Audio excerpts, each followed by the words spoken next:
Hello students, कैसे हैं आप? आई होप सब बहुत बढ़िया होंगे। अभी अभी आप लोगों ने 10th क्लास के एग्जाम दिए हैं और आप लोगों का रिजल्ट अवेटेड है। लेकिन अभी आपकी क्लासेस भी स्कूल्स में शुरू हो चुकी हैं, इसीलिए हम लोगों ने भी अपना कोर्स जो है वो स्टार्ट कर दिया है। ठीक है, तो इसके लिए हम लोगों ने पहली क्लास में जो टॉपिक आप लोगों के लिए सोचा है वो है बेसिक अकाउंटिंग टर्मिनोलॉजी।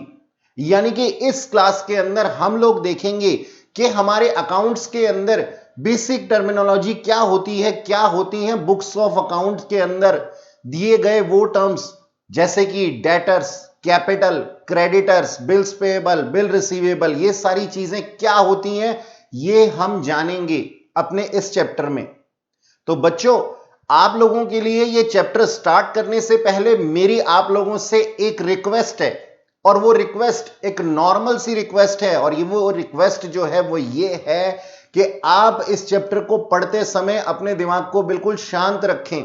अभी आप छोटे हैं, जैसा कि आपको टीचर्स ने पढ़ाया था शुरुआत में, जब आप फर्स्ट क्लास में थे या फिर शायद आप नर्सरी में थे या फिर आप उससे भी छोटे थे, ठीक उसी तरीके से आपको अपने दिमाग को शांत रखते हुए जैसा मैं कह रहा हूं वैसा ही करना है। क्योंकि अगर आप अपने दिमाग में कुछ क्वेश्चंस लेकर के आएंगे तो आप लीक से भटक जाएंगे। आप लोगों का ध्यान अपने क्वेश्चन पे होगा, जबकि आप लोगों के आने वाले क्वेश्चंस का आंसर खुद ब खुद मिल जाएगा अगर आप लोग कंसंट्रेट करेंगे उस चीज के ऊपर जो मैं आप लोगों को यहां पे पढ़ा रहा हूं। ठीक है, तो आप लोग मुझसे प्रॉमिस कीजिए कि आप बिल्कुल वैसे ही चुपचाप बैठे रहेंगे जब आपको पहली बारी ए सिखाया गया था लिखना और बी सिखाया गया था लिखना। तो चलिए स्टार्ट करते हैं आज का लेक्चर। हमारा आज का जो टॉपिक है वो है बेसिक अकाउंटिंग टर्मिनोलॉजी। ठीक है, तो चलिए इसी के अंदर सबसे पहले हम रखते हैं किसको? बिजनेस ट्रांजैक्शन को। तो सबसे पहला जो है वो है बिजनेस ट्रांजैक्शन। आप लोग मेरे साथ साथ लिखेंगे और जब मैं कहूंगा आप लोग लिखना बंद कर देंगे, क्योंकि समझते समय लिखने का कोई काम नहीं रहता। Business transaction. देखो बच्चों, ये बिजनेस ट्रांजैक्शन क्या होता है, इस चीज को समझने के लिए पहले हम ट्रांजैक्शन वर्ड को समझ लेते हैं। बिजनेस का मीनिंग तो हम सब लोगों को मालूम है कि व्यापार होता है। अब ट्रांजैक्शन का मतलब होता है बच्चों लेन देन। किसी भी चीज का लेन देन एक ट्रांजैक्शन होती है, और जब ये ट्रांजैक्शन बिजनेस से रिलेटेड होती है तो वो क्या होती है? वो बिजनेस ट्रांजैक्शन कही जाती है। जैसे आप सुबह उठ करके अपनी मम्मी से लंच लेते हैं तो वो क्या है? लेना, और बदले में आप उनको क्या देते हैं? अपना प्रेम देते हैं। तो ये लेन देन कोई बिजनेस ट्रांजैक्शन नहीं होता। हम इसको बुक्स ऑफ अकाउंट में या फिर अपनी अकाउंट्स के अंदर रिकॉर्ड नहीं कर सकते। ठीक है जी, तो हमारी बिजनेस ट्रांजैक्शन क्या कही जाएगी? जहां पे कुछ लेन देन हो और वो भी कैश में हो या फिर उस लेन देन का कोई बिजनेस से रिलेशन हो। ठीक है, तो चलिए थोड़ा सा लिखते हैं अपनी बिजनेस ट्रांजैक्शन की डेफिनेशन को, और लिखते लिखते ही हम इसको समझेंगे। तो लिखिएगा बेटा मेरे साथ में। It means a financial transaction entered into by two parties and recorded for further reference। इसका मतलब क्या हुआ कि बिजनेस ट्रांजैक्शन एक ऐसी ट्रांजैक्शन है जो कि दो पार्टीज के बीच में की जाती है, और इस चीज का रिकॉर्ड रखा जाता है फर्दर रेफरेंस के लिए। फर्दर रेफरेंस के लिए रिकॉर्ड रखा जाता है का मतलब क्या है कि अगर हम अपने बिजनेस में कोई भी चीज लेन देन करते हैं, कोई भी ट्रांजेक्शन करते हैं, तो हम उसकी रिकॉर्डिंग कर लेते हैं। रिकॉर्डिंग करने के साथ ही हम लोग इसको अपने पास में फ्यूचर रेफरेंस के लिए सिक्योर रख लेते हैं, ताकि in case of any dispute हमारी बिजनेस रिकॉर्ड की जो रिकॉर्डिंग है वो हमारे पास में रहे और हम इसको अपने पास में सुरक्षित रखते हैं। ठीक है जी। तो चलो बच्चों, हम देखते हैं कि इसके क्या कैरेक्टरिस्टिक्स हैं। इसके क्या कैरेक्टरिस्टिक्स हैं? देखो, सिंपल सी बात है कि यहां पे मैंने लिखा है कि बिटवीन टू पार्टीज, है ना, two parties, between two parties. इसका मतलब जो लेन देन है ना वो किसी एक इंसान के बीच में तो हो नहीं सकता। यानी कि हम लोग ये कहते हैं कि लेने और देने वाले दो लोग होंगे तभी एक ट्रांजैक्शन बिजनेस ट्रांजैक्शन कही जाएगी। और ये जो दो लोगों के बीच में लेन देन हो रहा है, ये लेन देन जो है एक एग्रीमेंट के ऊपर अगर रिकॉर्ड हो जाए तो और भी बढ़िया है। तो हम अगर बिजनेस पॉइंट ऑफ व्यू से कुछ भी करते हैं तो एक छोटे से एग्रीमेंट के अंडर हम ये काम करते हैं बिटवीन टू पार्टीज। तो ये भी इसकी एक तरीका है काम करने का। अब सर, ये रिटर्न एग्रीमेंट क्या हम हमेशा बनाएंगे? रिटर्न एग्रीमेंट बनाएंगे तो कितनी सारी बिजनेस ट्रांजैक्शन सुबह से शाम तक हम करते हैं, क्या हम सबके लिए रिटर्न एग्रीमेंट बनाएंगे? बच्चों, आप मेरे रिटर्न एग्रीमेंट का थोड़ा मतलब गलत ले गए। मैं आप लोगों को समझाता हूं कि ये रिटर्न एग्रीमेंट किस तरीके से बनाया जाता है। सिंपल सी बात है, मान लीजिए आप जाते हैं किसी ग्रोसरी शॉप में और वहां से कुछ परचेज कर लेते हैं। अब जब आपने उस वहां से परचेज किया तो वहां पे आपने जो बिल ले लिया, तो एक तरीके का यही एक एग्रीमेंट की तरीके से काम करता है। यानी कि दो पार्टीज के बीच में जो ट्रांजैक्शन हुई है उसकी एक कॉपी आपके पास और एक दुकानदार के पास रह जाती है। ठीक है, अच्छा जी। तो हम कहते हैं कि ये जो हमने ये सीखा अभी तक कि ये जो बिजनेस ट्रांजैक्शन है ये दो लोगों के बीच में होती है और एक रिटन एग्रीमेंट के साथ में ये काम होता है। अब इस बिजनेस ट्रांजैक्शन से ना कुछ चेंजेस जरूर आते होंगे। क्या चेंजेस आते होंगे? आपको आपकी माताजी ने यानी कि आपकी मम्मी ने कुछ पैसे दिए कि जाइए ग्रोसरी शॉप से कुछ सामान ले आइए, तो आपने उनको पैसे दिए और उनसे कुछ सामान ले लिया। अब ये एक बिजनेस ट्रांजैक्शन हुई।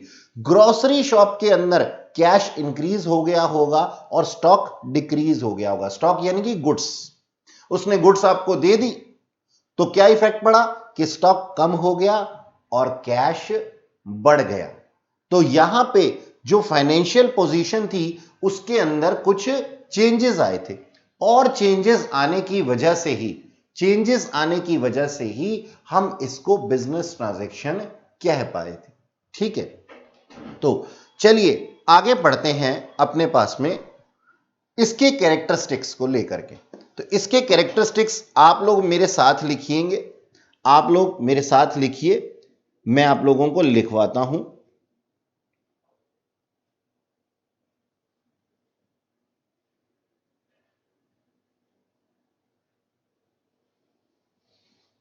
कैरेक्टरिस्टिक्स ऑफ बिजनेस को इस तरीके से भी लिखते हैं बेटा, ट्रांजैक्शन, लेकिन आप अपने एग्जाम्स में मत लिख दीजिएगा ऐसा।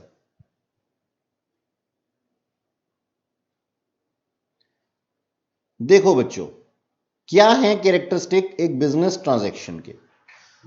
जो मैंने आप लोगों को अभी बताया वही है। ठीक है, तो अब हम इसको लिखते हैं, इट इज कंसर्न, मैं इसको थोड़ा सा जूम इन कर देता हूं सो दैट आप लोगों को और अच्छे से दिखाई दे जी।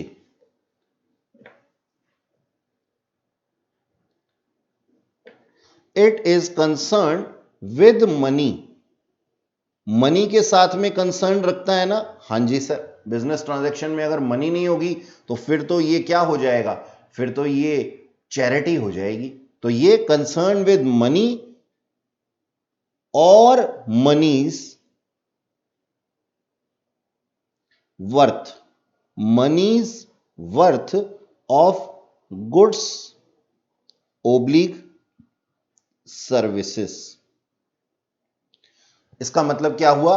इसका मतलब यह हुआ कि या तो हमारे को पैसा मिलेगा हमारी गुड्स के बदले में, या फिर हम कह सकते हैं कि उतनी ही वर्थ की कोई और चीज भी हम रिसीव कर सकते हैं। यानी कि सर इसके अंदर जनरली बार्टर सिस्टम नहीं चलता है, बावजूद इसके हम लोग ये कहते हैं, हमारे बिजनेस में बहुत कम देखा जाता है कि कोई बार्टर सिस्टम चल सके, लेकिन बावजूद इसके हमने इसका एक प्रोविजन बनाया हुआ है, इस वजह से मैंने ऐसा लिखा।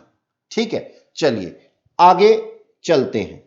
प्रोविजन बनाया हुआ का मतलब ये हमने इसके लिए भी जगह छोड़ी हुई है। ओके, इट अराइजेस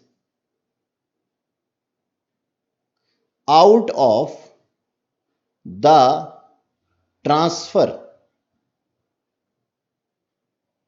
और एक्सचेंज,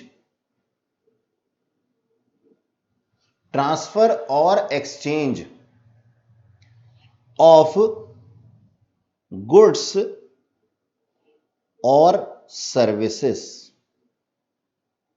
ठीक है जी, बिजनेस ट्रांजैक्शन कब होती है? जब ट्रांसफर या फिर एक्सचेंज होता है गुड्स या फिर सर्विसेज का। सर्विसेज का एक्सचेंज होता है का मतलब क्या है भाई? सिंपल सी बात है, आप लोग देखिए, जैसे आप ग्रोसरी शॉप पे जाकर के कुछ गुड्स परचेज करते हैं, वैसे ही आप किसी से कोई सर्विसेज भी तो ले सकते हैं। आप लोग अपने यहां पे जो एसी रिपेयर करने वाले को बुलवाते हैं, तो वो क्या करता है? वो आपको सर्विसिंग देता है। गर्मियां आ चुकी हैं तो आप लोग क्या करते हैं? अपने एसी को सर्विस करवाते हैं, सो दैट आप ठंडी ठंडी हवा खा सकें। तो इसके लिए वो आपसे कुछ चार्जेस लेता है। तो उसने कुछ आपको गुड्स बेची क्या? नहीं सर, उसने आपको सर्विसेज दी बच्चों। तो सर्विसेज को हम बेचना नहीं, रेंडर करना कहते हैं। सेल ऑफ गुड्स होता है और रेंडरिंग ऑफ सर्विसेज होता है। सर्विसेज हमेशा रेंडर वर्ड के साथ में आती हैं। अच्छा जी, चलिए नेक्स्ट कैरेक्टरिस्टिक हम लिखते हैं, it brings out of the about. आप ऐसे लिखिए इसको, it brings about A change in financial position. ठीक है जी, फाइनेंशियल पोजीशन के अंदर चेंज लेकर के आता है। जैसा कि मैंने अभी आपको बताया था ना एग्जाम्पल में बताया था ना, after sale of goods by kirana store. Kirana store को आप ग्रोसरी शॉप भी कह सकते हैं। ठीक है, तो मैंने खैर यहां पे किराना स्टोर लिख दिया है, कोई बात नहीं। After sale of goods by kirana store, cash क्या हो जाएगा? इंक्रीज हो जाएगा, और स्टॉक क्या हो जाएगा? डिक्रीज हो जाएगा। तो इसकी फाइनेंशियल पोजीशन में चेंज आया कि नहीं आया? हां सर, फाइनेंशियल पोजीशन के अंदर चेंज आ चुका है। और लास्ट हम लिखेंगे, it has dual aspect. Dual aspect का मतलब देखिए, ये ड्यूअल एस्पेक्ट ही तो था, कैश और स्टॉक के अंदर जो चेंजेस आए थे। तो दो तरीके से हम चेंज लेकर के आते हैं। तो बच्चों ये क्या था? ये था हमारे पास में पहला बिजनेस ट्रांजैक्शन। तो बिजनेस ट्रांजैक्शन इस तरीके से हम लोगों ने सीखा। चलिए अब देखते हैं कि बिजनेस ट्रांजैक्शन के टाइप कितने होते हैं। बिजनेस ट्रांजैक्शन के टाइप कितने होते हैं? Types of business transaction. ठीक है जी, ऊपर आप हेडिंग डालिएगा, टाइप्स ऑफ बिजनेस ट्रांजैक्शन।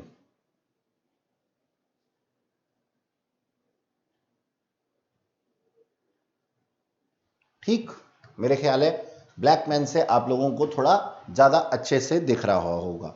चलिए बच्चों देखो एग्जाम्पल लेते हैं पहले, फिर समझेंगे कि हम कहना क्या चाह रहे हैं। मान लीजिए एक है मिस्टर ए और एक है मिस्टर बी, ठीक है जी।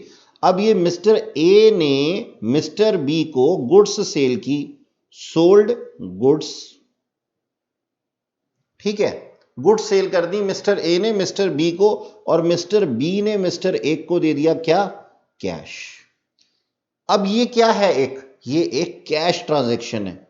तो बिजनेस ट्रांजैक्शन में बहुत तरीके की हमारे पास में ट्रांजैक्शंस होती हैं, तो वो उसमें क्या ट्रांजैक्शन है, सबसे पहली ये देखो, ये क्या है, कैश ट्रांजैक्शन, यानी कि कैश आ गया। ओके, अब एक बात बताओ कि इससे इफेक्ट कौन सी चीजों पे पड़ा होगा, यानी कि मैं ना जिन चीजों का पे फर्क पड़ता है ना, उन चीजों को पार्टीज कह देता हूं। तो मैं यहां लिख देता हूं ऊपर क्या, पार्टीज अफेक्टेड, ठीक है, रेड पेन से लिख देता हूं पार्टीज इफेक्टेड, या फिर अफेक्टेड, या फिर पार्टीज इफेक्ट लिख लो, ठीक है जी। तो इस चीज से कौन कौन सी चीजें इफेक्ट हुई, तो उसके अंदर आ जाता है जी हमारे पास में एक तो कैश और दूसरा गुड्स, ये इफेक्ट हुआ है कि नहीं है, हां जी सर। चलो अब एक दूसरा एग्जांपल लेते हैं, एग्जांपल नंबर 2, वही मिस्टर ए और मिस्टर बी, ठीक है, उन दोनों के साथ में हम क्या करेंगे, एक और एग्जांपल ले लेंगे। मान लीजिए कि मिस्टर ए ने मिस्टर बी को गुड्स सेल की, सेल ऑफ गुड्स, ठीक है जी। अब मिस्टर बी ये कहते हैं कि सर मेरे पास में तो पैसे ही नहीं है, तो मैं फिर इसको पूरा लिख देता हूं, मैं क्या लिख देता हूं, sale of goods on credit. On credit का मतलब क्या है कि आप मुझसे सामान तो आज ले जाइए, पैसे फिर दे देना, ऐसा होता ही है। और सर अगर बिजनेस में हम कैश ट्रांजैक्शन पे ही काम करें तो बिजनेस कितने दिन चलेगा, क्योंकि बहुत से लोग महीने के महीने हिसाब करते हैं। तो इसका मतलब ये है कि सर हमारे को क्या करना पड़ेगा, हमारे को क्रेडिट ट्रांजैक्शंस को भी देखना होगा। तो अब ये क्या है, ये एक तरीके की क्रेडिट ट्रांजैक्शन है, ये एक तरीके की क्रेडिट ट्रांजैक्शन है। अच्छा अब एक बात बताओ, इसके अंदर पार्टीज इफेक्ट कौन सा है, कौन सी पार्टीज इफेक्ट हुई हैं, सर एक तो हमारी गुड्स, एक तो हमारी गुड्स, गुड्स कम हो गई ना, और दूसरा मिस्टर बी। ऐसा क्यों लिखा है मैंने, आप लोग सोच करके देखिए, आप लोग सोच करके देखिए कि ऊपर भी ट्रांजैक्शन में ए और बी के बीच में काम हो रहा था, लेकिन यहां पे कैश और गुड्स के ऊपर इफेक्ट पड़ा, और यहां पे जो है गुड्स और मिस्टर बी। ऐसा क्यों लिख दिया मैंने, ऐसा इसलिए लिख दिया बेटा, जरा ध्यान से समझना मेरी बात को, जरा ध्यान से समझना। मान लीजिए आप जाकर के कोई कैश ट्रांजैक्शन करते हैं, तो जब बिल बनाया जाता है तो वो कभी कभी आपसे ना बिल में आपका नाम पूछता ही नहीं, वो क्या लिख देता है ऊपर, कैश, ठीक है। दुकानदार आपके बिल के ऊपर क्या लिख देता है, कैश, कि यानी कि आपका नाम मिस्टर कैश है। इसका मतलब ये होता है कि मैं आपको नहीं कैश को जानता हूं और कैश में ट्रांजैक्शन हुई है, काम खत्म हो गया। लेकिन जब क्रेडिट पे काम होता है तो वो पूछता है बराबर आपसे, आपका नाम क्या है, आप कहां से आए हैं, आप किसके बेटे हैं, कब मेरे पैसे देंगे, ऐसे बड़े बड़े क्वेश्चंस वो पूछता है। इसका मतलब अब वो आपके बारे में जानकारी कलेक्ट करना चाहता है, कहीं उसके पैसे डूब ना जाएं, तो इसके लिए वो इनवॉइस में भी आपका नाम ही कोट करता है। तो इसको हम क्या कहते हैं, मतलब जरूरी नहीं है कि कैश बिल के अंदर नाम आपका नहीं आ सकता, लेकिन जनरली लोग ऐसे ही कर देते हैं कि वो क्या कर देते हैं, कैश ट्रांजैक्शन में कैश लिख करके काम खत्म कर देते हैं। दे आर हार्डली कंसर्न कि आपका क्या नाम है, आप कहां से आए। लेकिन जहां पे क्रेडिट ट्रांजैक्शन होती है वहां पे वो आपका प्रॉपर रिकॉर्ड रखते हैं। तो यहां पे मैंने इसीलिए लिखा कि इधर क्या हुआ था, कैश और गुड्स इफेक्ट हुए थे। अब देखिए हमारे पास से मिस्टर ए के पास से क्या हो रहा है, गुड्स तो जा रहे हैं लेकिन पैसा नहीं आ रहा। तो आ रहा है क्या, आ रहा है मिस्टर बी की एग्जिस्टेंस, यानी कि अब मिस्टर बी मिस्टर ए को फ्यूचर में पे करेंगे और जब तक पे नहीं करेंगे तब तक इनके रिकॉर्ड जो हैं वो मेंटेन करके रखे जाएंगे बिजनेस के अंदर मिस्टर ए के द्वारा। तो आई होप आप लोगों को ये बात समझ में आई होगी। चलो जी, इस चीज को आगे बढ़ाते हैं, उससे पहले एक चीज लिख लेते हैं जो हमने अभी सोची है, और इसको आप रेड पेन से ही अपने पास में लिखिएगा। और रेड पेन से मैं लिख रहा हूं दैट मीन्स ये इंपॉर्टेंट है। when there is a cash transaction,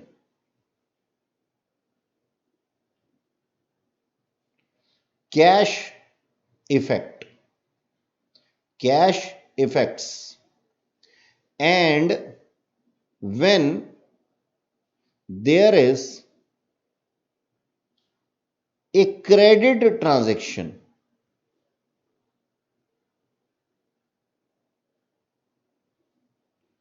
we will record it by parties name। हम इसको रिकॉर्ड करते हैं पार्टी के नाम से, and that is mister B. कौन थे यहां पे, जिसको हमने सामान बेचा था, मिस्टर बी को बेचा था। ठीक है बच्चों, अब देखो आगे की बातें, थोड़ा और आगे चलते हैं। अब फ्यूचर में क्या होगा, फ्यूचर में कुछ इस तरीके का काम होगा कि मिस्टर बी मिस्टर ए को पे ऑफ करेंगे, है ना भाई, उधार सामान लिया है तो एक दिन तो पैसा देना ही पड़ेगा। तो चलो वापस से ए और बी, अब ए सर कुछ नहीं दे रहे हैं, ए कुछ नहीं दे रहा बी को, लेकिन बी ना ड्यू डेट पे क्या दे रहा है, पैसे दे रहा है। ड्यू डेट पे क्या दे रहा है, पैसे दे रहा है, यानी कि कैश दे दिया। अब देखो एक बात कि ये कैश इन्वॉल्व हो गया, तो इसका मतलब ये क्या है, ये कैश ट्रांजैक्शन है। ये क्या है, कैश ट्रांजैक्शन। ठीक है, और हम कहते हैं कि इस काम के अंदर क्या इन्वॉल्वमेंट है, क्या मिस्टर ए ने मिस्टर बी को, क्या मिस्टर ए ने मिस्टर बी को गुड्स दिए हैं, नहीं, वो तो पहले दिए थे।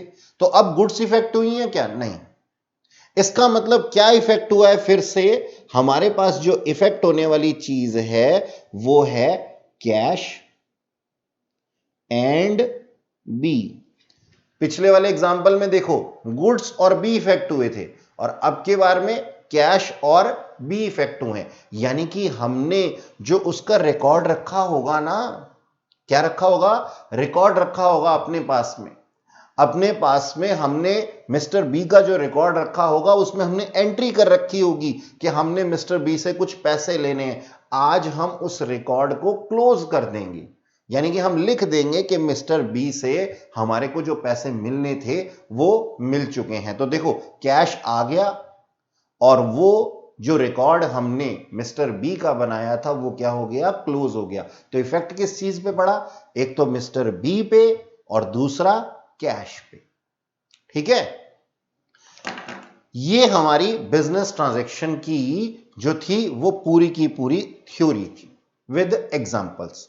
आगे चलते हैं बच्चों, आगे हम देखेंगे कि हमारे पास में अकाउंट्स क्या कहता है, अकाउंट्स की टर्मिनोलॉजी क्या है। अकाउंट्स तो पढ़ ही रहे हैं हम, ठीक है। तो अकाउंट्स क्या होते हैं, नंबर 2 आप लिखिएगा यहां पे, क्या, अकाउंट्स।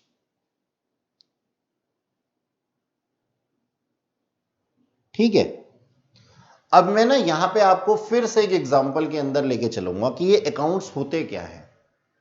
तो देखो, आप सुबह उठते हैं और मिल्कमैन के पास जाते हैं, जाते हैं ना। तो ये जो मिल्कमैन है ये एक तरीके का बिजनेसमैन भी है, ठीक है जी। और आप कौन है, आप हैं मिस्टर एक्स, यानी कि उसके कस्टमर। तो मिल्क मैन से आप क्या करते हैं, बोलते हैं कि ना मुझे दूध चाहिए, और वो गुड्स के वे में यानी कि चीज के वे में आपको मिल्क प्रोवाइड कर देता है। रिसीव मिल्क मैं यहां लिख देता हूं, हमने उससे दूध ले लिया। अब ना वो हमसे ये कहता है कि ना लाओ अपनी डायरी दो।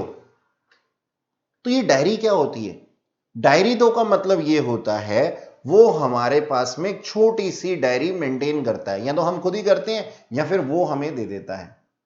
तो हमने हमारे हाथ में एक छोटी सी डायरी होती है, उसके अंदर वो एंट्री कर देता है कि आज इतने रुपए का दूध मैंने आपको प्रोवाइड किया, और साथ में उसके पास अपने पास भी एक डायरी होती है, वो उसमें लिख देता है आज मैंने इतने का दूध प्रोवाइड किया, और आपके सिग्नेचर ले लेता है। ये जो छोटी छोटी डायरीज थी ना आपके पास और उसके पास, इसी को हम क्या कहते हैं, अकाउंट्स। यानी कि बच्चों, ट्रांजैक्शंस को रिकॉर्ड करने के लिए जिस जगह पे हम इसका यूटिलाइजेशन करते हैं उस जगह को हम क्या कहते हैं, अकाउंट्स कहते हैं। ये बात की बात है, हम देखेंगे कि अकाउंट्स कैसे मेंटेन किए जाते हैं, लेकिन शॉर्ट में आप लोग समझ लो कि अकाउंट असल में है क्या। अकाउंट एक वो जगह है जहां पे हम अपनी बिजनेस ट्रांजैक्शंस की रिकॉर्डिंग करते हैं। ठीक है, ओके। तो चलो इस चीज को लिखते हैं हम। It is a summarised record of various transaction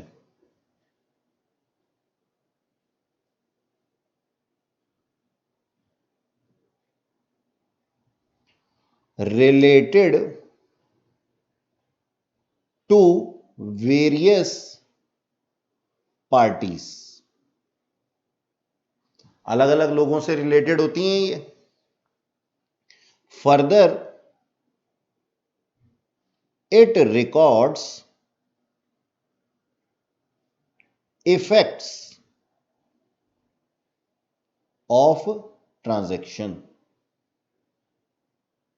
यानी कि अकाउंट्स न केवल रिकॉर्डिंग पर्पस के लिए यूटिलाइज होते हैं बल्कि इसका इफेक्ट भी देखा जाता है।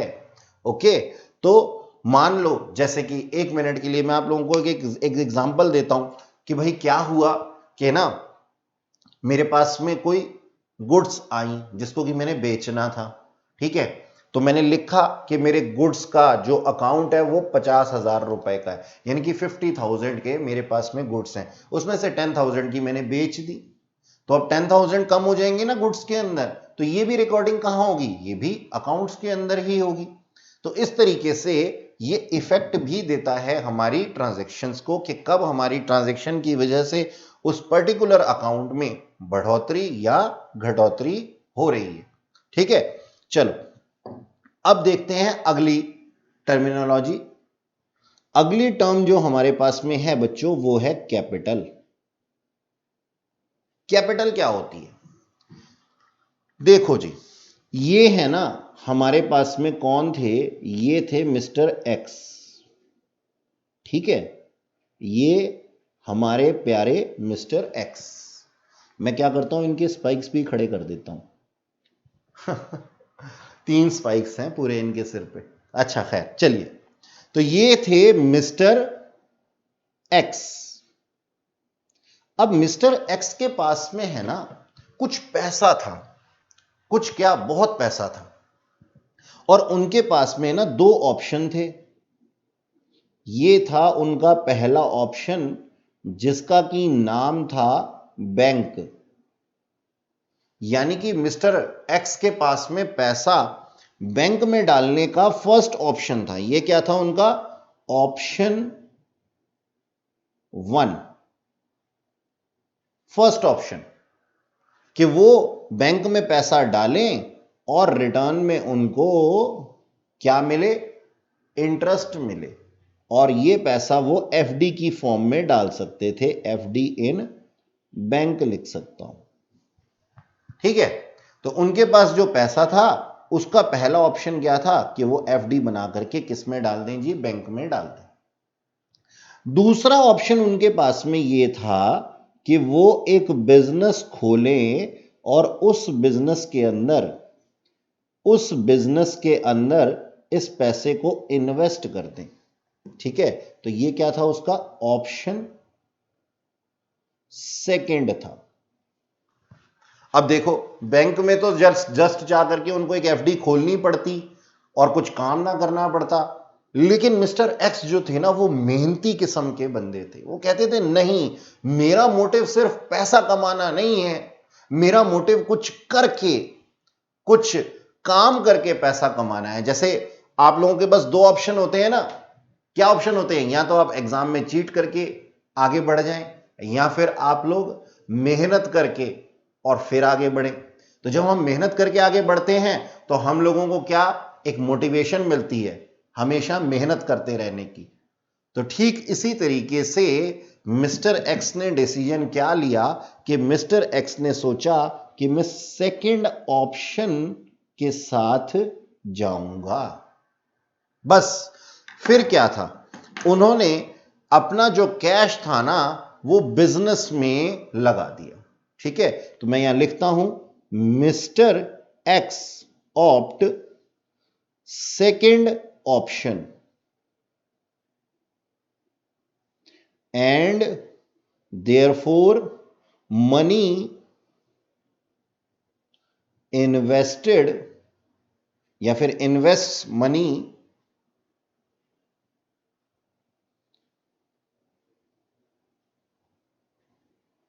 Invested in business.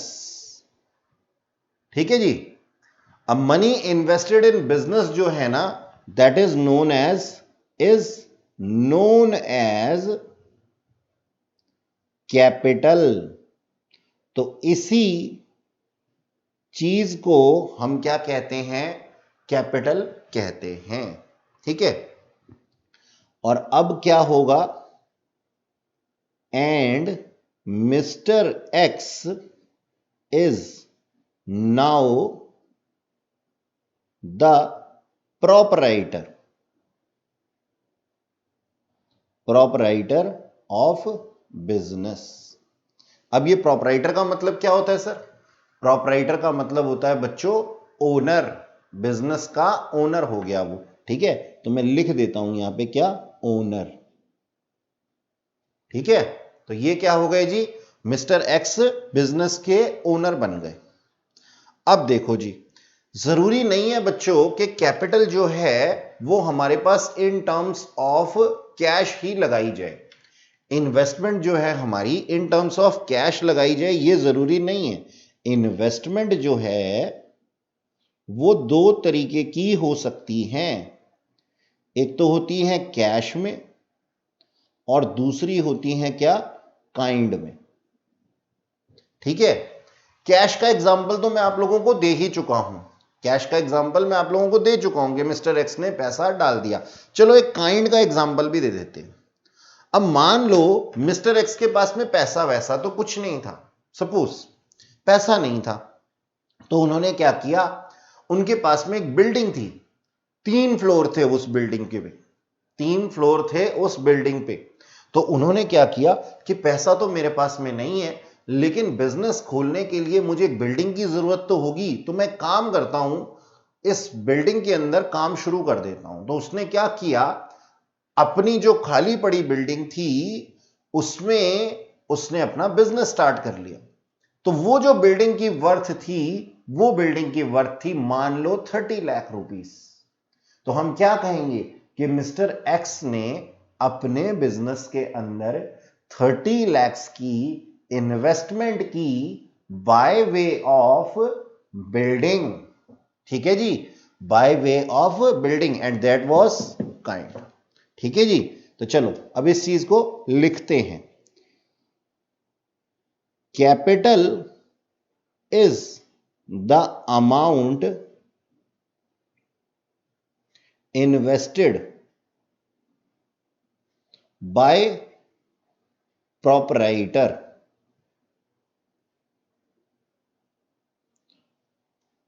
ठीक है जी। और पार्टनर, भाई मैंने पार्टनर क्यों लिख दिया? क्योंकि जरूरी थोड़ी है बिजनेस का सिर्फ एक ही ओनर हो, हमने क्या पता पार्टनरशिप में इस बिजनेस को चलाया हो, इसलिए मैंने यहां पे पार्टनर लिख दिया। ठीक है जी। In business,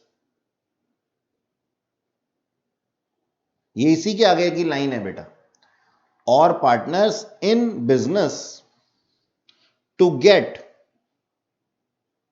regular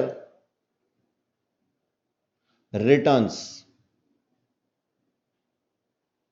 bye way of profits. ठीक है जी। It may be in cash oblique kind.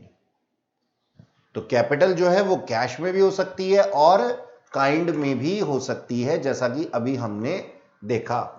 ठीक है, तो ये थी हमारे पास में क्या डेफिनेशन किसकी, हमने सीखा कि असल में कैपिटल कहते किसको हैं। चलो जी, अब और भी टर्म्स पढ़ते हैं। अगली टर्म जो है वो है बच्चों हमारे पास में ड्राइंग्स। सर ड्राइंग्स तो हमने बहुत बनाई है, अब ये ड्राइंग्स क्या है अकाउंट्स में? तो बच्चों ये जो ड्राइंग्स है ना, ये वो वाली ड्राइंग्स नहीं है जो आप लोगों ने अपनी छोटी क्लासेस में बनाई थी। ठीक है, ये ड्राइंग्स कुछ अलग ड्राइंग्स होती हैं। अब ये ड्राइंग्स कुछ अलग ड्राइंग्स किस तरीके से होती हैं, इस चीज को समझने के लिए हम क्या करते हैं, एक एग्जाम्पल ले लेते हैं। ठीक है, अच्छा चलो एक काम करता हूं, मैं आपको पहले ड्राइंग्स का मतलब बता ही देता हूं। Drawings means withdrawal of capital for personal use. यानी कि अगर मैंने कुछ कैपिटल इन्वेस्ट की है और मैं उसको अपने पर्सनल यूज के लिए निकाल लेता हूं, तो उसको मैं क्या कहता हूं बच्चों, उसको मैं कहता हूं ड्राइंग्स। ओके, तो चलो इस चीज को हम लिख लेते हैं।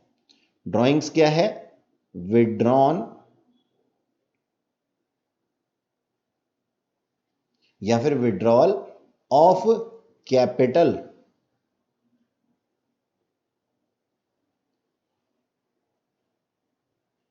From business for personal use. ठीक है जी, आप लोगों ने इसको ऐसा लिख लिया। चलो अब इस चीज को देखते हैं। मान लो हमारे पास केस 1 है। केस 1 में हमारे वो जो थे ना मिस्टर एक्स, ये थे ना मिस्टर एक्स। हाँ सर, हमने इसके 3 स्पाइक्स भी बना दिए थे। हाँ जी, देखो जी, मिस्टर एक्स ने ना 5 लाख रुपीस अपने बिजनेस में लगाए, बिजनेस में। ठीक है, और थोड़े समय बाद उन्होंने निकाल लिए, विड्रॉ कर लिए। कितना, 50,000 रुपीस। Therefore 50,000 is drawing. ठीक है जी, 50,000 क्या है, ड्राइंग है। एंड नाउ कैपिटल, अब कैपिटल कितनी है, इज 4,50,000। क्यों सर, ऐसा क्यों हुआ? क्योंकि 5 लाख में से अगर 50,000 चले जाते हैं तो सिर्फ 4.5 लाख ही बचता है ना। चलो एक और एग्जांपल लेते हैं। ये तो थी कैश की बात। काइंड में क्या होगा? ठीक है जी, तो हम करते हैं केस 2। देखो मिस्टर एक्स, वही वाले मिस्टर एक्स, ठीक है ना। अब ये मिस्टर एक्स ने ना कुछ लगाया, ऊपर क्या लगाया था उन्होंने, कैश लगाया था, कैश इन्वेस्ट किया था। और अब की बार उसने क्या, बिल्डिंग, बिल्डिंग इन्वेस्ट की थी, है ना। और इसके अंदर कितने, 3 फ्लोर थे। अभी हमने एग्जाम्पल में देखा ही था कि मिस्टर एक्स के पास एक पुरानी बिल्डिंग थी बेकार नहीं थी वो, उन्होंने किसी पुराने टाइम में खरीदी थी। ठीक है, ऐसा मत सोच लेना कि खंडर था तो उसमें बिजनेस खोल लेते हैं, कोई आएगा ही नहीं सामान लेने के लिए। अच्छा, तो 3 फ्लोर की एक बिल्डिंग थी जिसकी की वैल्यू अभी थोड़ी देर पहले मैंने आप लोगों को कितनी बताई थी, करीब 30 लाख रुपए, है ना। ये इन्होंने किसको दे दी थी, ये बिजनेस को दे दी थी, बिजनेस खोल लिया था इसका मतलब इसमें, यानी कि पहले वो नॉर्मल सी बिल्डिंग ऐसे ही पड़ी हुई थी और अब उसने इसको बिजनेस के लिए ऑक्यूपाई कर लिया था। थोड़े दिनों बाद क्या हुआ कि उन्होंने अपनी फैमिली के साथ में रहना शुरू कर दिया एक फ्लोर पे। तो वहां पे बिजनेस हो सकता है क्या, नहीं सर, वहां कोई बिजनेस नहीं हो सकता।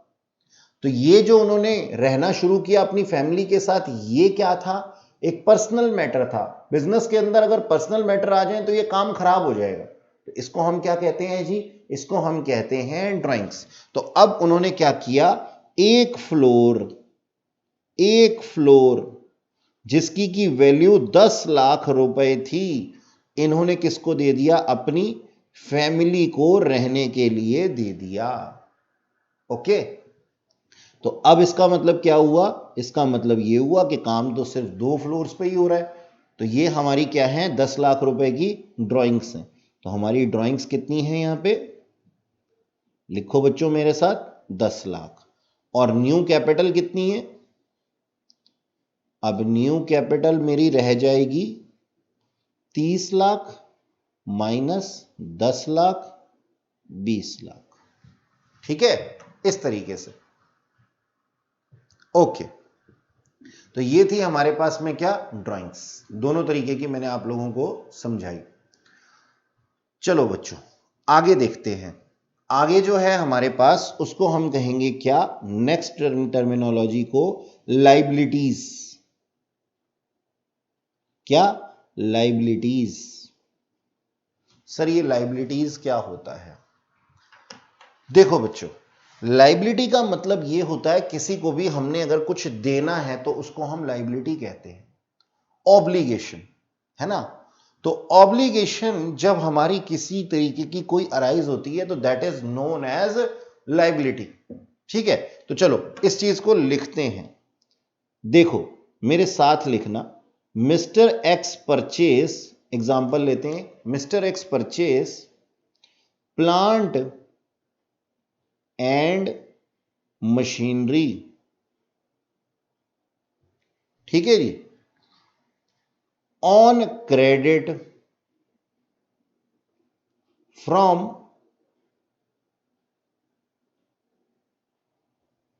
Mister Y. मिस्टर वाई से उन्होंने क्या किया, क्रेडिट पे एक प्लांट एंड मशीनरी पे कर ली। ठीक है जी, अब क्या होगा, मिस्टर एक्स जो होंगे ना वो लायबल होंगे। It is an obligation of mister X to pay amount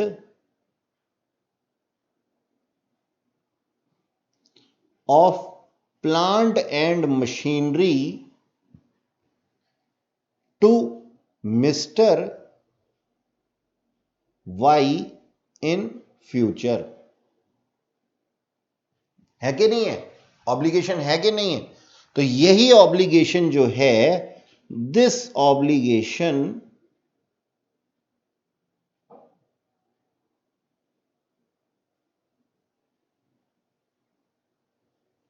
is known as liability। ठीक है जी, यही ऑब्लिगेशन क्या होती है, लाइबिलिटी के नाम से जानी जाती है।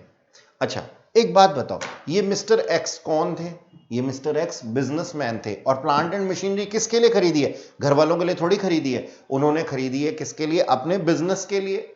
अब जब बिजनेस के लिए उन्होंने खरीदी है तो वो उसको बिजनेस में यूटिलाइज करेंगे। तो ये किसकी ऑब्लिगेशन है, मिस्टर एक्स की पर्सनल ऑब्लिगेशन है क्या, नहीं, ये बिजनेस की ऑब्लिगेशन है।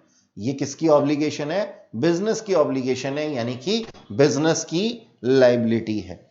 तो हम फर्दर देख सकते हैं कि हमारे पास में बिजनेस लायबिलिटी के नाम से आप इसको रिकॉर्ड कर दीजिए, बिजनेस लायबिलिटी के नाम से आप इसको रिकॉर्ड कर दीजिए। ठीक है, अब बिजनेस लायबिलिटी जो है वो दो तरीके की होती है, इंटरनल और एक्सटर्नल। ठीक है, इंटरनल और एक्सटर्नल। अब ये इंटरनल और एक्सटर्नल लायबिलिटीज क्या होती हैं? देखो बच्चों, मैं आप लोगों को समझाता हूं। इंटरनल लायबिलिटी क्या होती है? मान लो बिजनेस को मिस्टर एक्स ने कुछ पैसे दिए थे। अब बिजनेस की ये लायबिलिटी है कि नहीं है कि वो उनको रिटर्न्स दे? सर बिजनेस रिटर्न कैसे देगा, क्यों नहीं देगा?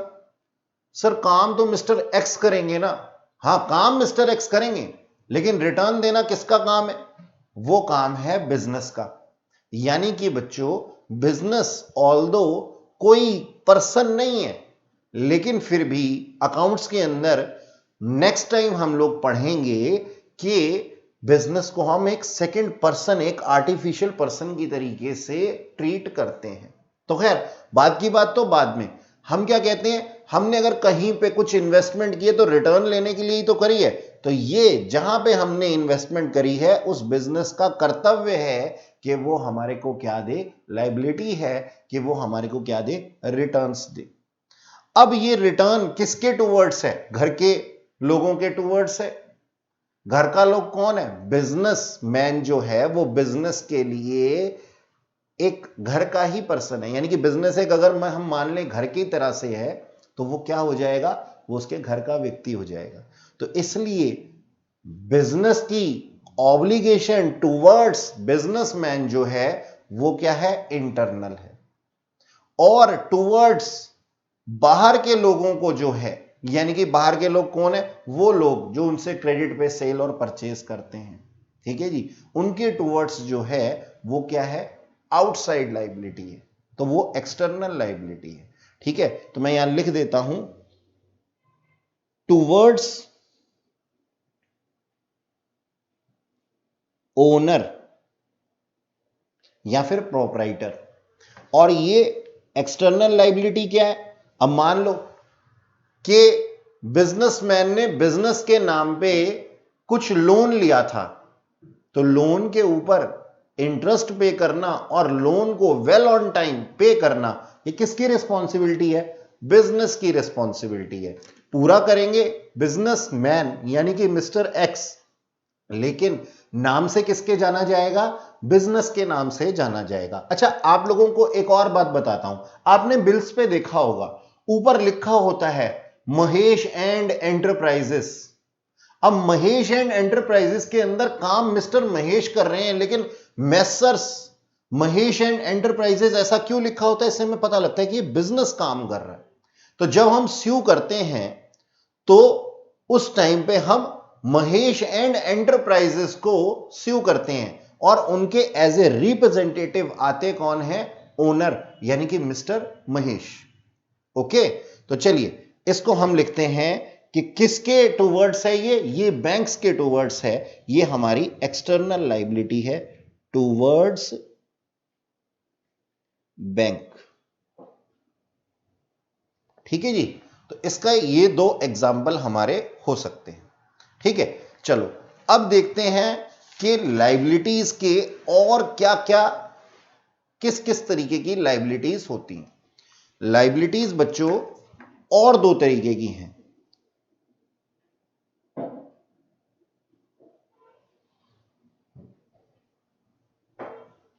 एक तो होती हैं बेटा करंट लायबिलिटीज,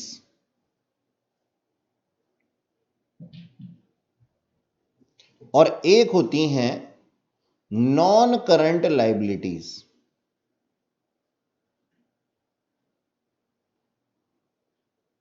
ठीक है, अब ये करंट लायबिलिटीज और नॉन करंट लायबिलिटीज क्या होती हैं? करंट लायबिलिटी का मतलब होता है ऐसी ऑब्लिगेशन जो हमें पूरी करनी पड़ती है विद इन 12 मंथ्स, यानी कि एक ही अकाउंटिंग पीरियड में का मतलब क्या हो गया? एक ही अकाउंटिंग पीरियड में का मतलब यह होता है कि हमें 12 महीने के अंदर अंदर इसको निपटाना पड़ेगा। और नॉन करंट लाइबिलिटीज जो लॉन्ग टर्म पीरियड के लिए मिलती है, जैसे बैंक हमें लंबा लोन दे देती है, ठीक है जी, तो वो क्या है? वो मोर देन 12 मंथ्स होती है, मोर देन 12 मंथ्स। तो ये क्या होती है हमारी? ये हमारी नॉन करंट लाइबिलिटीज होती हैं, ठीक है। तो ये था बच्चों सारा कुछ हमारी टर्मिनोलॉजी के बारे में, और हमने बहुत सी टर्म्स आज कवर की। नेक्स्ट क्लास में हम और कुछ टर्म्स को इंक्लूड करेंगे। Till then, bye bye, keep studying.